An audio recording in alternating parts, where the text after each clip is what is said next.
So students welcome back. आज हम करेंगे chapter number 9 direct proportion and inverse proportion. Inverse proportion क्या होता है वो मैं आपको नेक्स्ट प्रैक्टिस सेट में समझाऊंगा, क्योंकि प्रैक्टिस सेट 37 जो है वो सिर्फ और सिर्फ आपके डायरेक्ट प्रोपोर्शन के ऊपर बेस्ड है।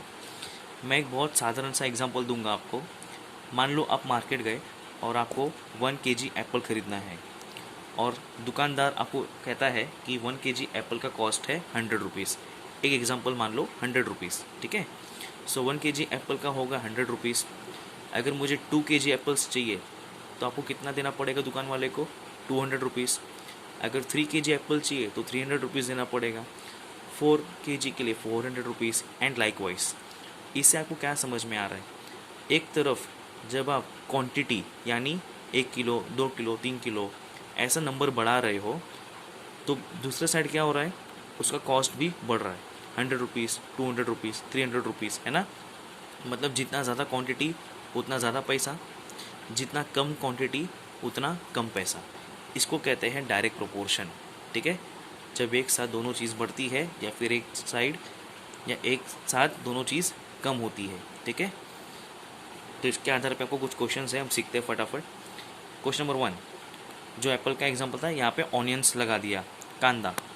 If 7 kg of onions cost ₹140, अगर 7 किलो कांदे का कीमत है 140 rupees, how much must we pay for 12 kg of onions.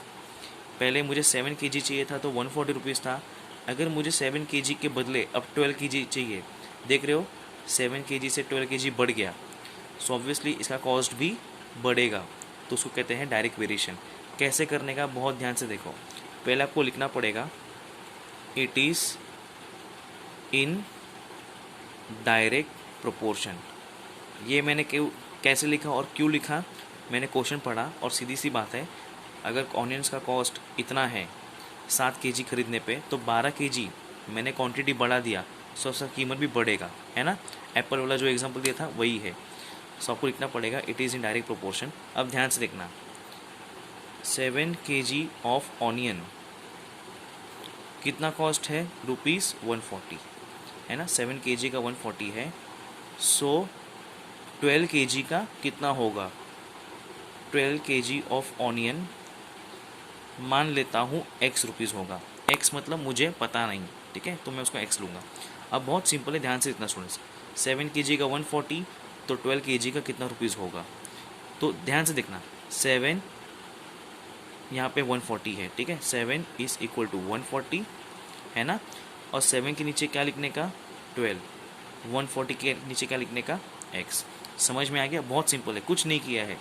7 is equal to 140 12x। 7 के नीचे 12 लिख दिया और 140 के नीचे x लिख दिया। अब क्या करेंगे, मुझे x का वैल्यू चाहिए, मुझे ये निकालना है। सो x यहाँ पे डिवाइड हो रहा है तो वहाँ जाएगा तो क्या हो जाएगा? मल्टीप्लाई। मतलब यहाँ पे x नीचे है, वहाँ जाएगा तो क्या हो जाएगा? ऊपर। इज़ इक्वल टू 140 वहीं का वहीं रहेगा। ऑलराइट, अगेन अब इन दोनों को मैं यहाँ भेजूँगा। 7 यहाँ पे ऊपर है तो वो जाएगा नीचे, एंड यहाँ पे 12 नीचे है, वो जाएगा ऊपर। डोंट वरी, मैं फिर से समझा रहा हूँ, ध्यान से देखना। x जो नीचे था वो यहाँ चला गया, इक्वल टू के यहाँ चला गया, तो क्या हो जाएगा? नीचे था तो ऊपर चला गया, ठीक है। 140 अपना जगह नहीं बदलेगा। यहाँ पे जो 7 था ऊपर वो नीचे आ गया, एंड जो 12 नीचे था वो ऊपर आ गया। समझ में आ गया? मैंने इतना हेरा फेरी क्यों किया? क्योंकि मुझे x चाहिए। मैंने x एक साइड ले लिया और जितने भी नंबर्स थे, जो 3 नंबर्स है 140 7 12, उनको एक साइड रखा। 140 वहीं का वहीं रखा, जो 12 नीचे था वो ऊपर चला गया और जो 7 ऊपर था वो नीचे आ गया। इसको बोलते हैं क्रॉस मल्टीप्लाई, ऐसा आप कह सकते हो। अब 7 के टेबल में 140 आता है, कैसे? 7 × 7, ठीक है। 7 2 ज़ा 14 एंड 7 0 ज़ा 0। कैसे किया आपने? ध्यान से देखो ज़रा भी, कैसे किया, ध्यान से देखो। 7 2 ज़ा 14, 14 कट गया, अब 0 बचा। 7 0 ज़ा 0, तो 0 था वो भी कट गया, ठीक है। फिर क्या करने का? नीचे 1 बच गया, उसको छोड़ दो। ऊपर क्या बचा? 20 मल्टीप्लाई बाई 12। तो आप रफ वर्क में जब पीछे ऐसा 20 मल्टीप्लाई बाई 12 ऐसा पीछे करोगे तो आपको आंसर आएगा ₹240। ठीक है। सो ये आपका आंसर है लास्ट में लिखने का। वी शुड पे, आपको क्वेश्चन पूछा था ना कितना पे करना है, तो लिखो वी शुड पे ₹240, इतना पैसा आपको देना पड़ेगा। समझ में आ गया। 7 किलो का 140 रुपीज़, तो 12 किलो का ऑब्वियसली ज़्यादा रहेगा 240 रुपीज़, ठीक है। वैसे सेकंड क्वेश्चन करते हैं, ये थोड़ा फास्ट जाएंगे हम लोग अभी। If ₹600 can buy 15 bunches of cattle feed, गाय को चराने के लिए मैं उसको घास फूस लेके जा रहा हूँ, कितना 15 बंच, कितने रुपीज़ का 600 रुपीज़ का। How many bunches of cattle feed can ₹1280 buy, 600 रुपये में मुझे 15 बंच मिल रहा है, तो 1280 रुपीज़ देने पे, जो कि 600 से काफ़ी ज़्यादा है, उसमें मुझे कितना बंचेस मिलेगा।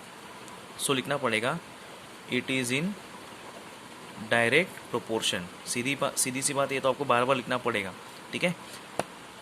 सीधी सी बात है, जितना ज़्यादा पैसा दूंगा उतना ज़्यादा मुझे बंचेस मिलेंगे, जितना कम पैसा दूंगा उतने मुझे कम बंचेस मिलेंगे, इसलिए डायरेक्ट प्रोपोर्शन में है, ठीक है। तो 15 बंचेस जब थे,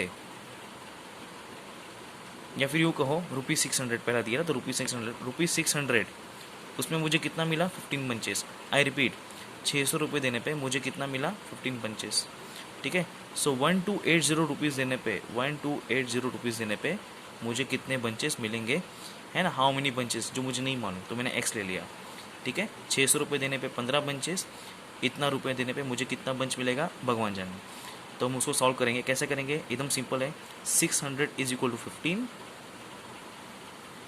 ठीक है।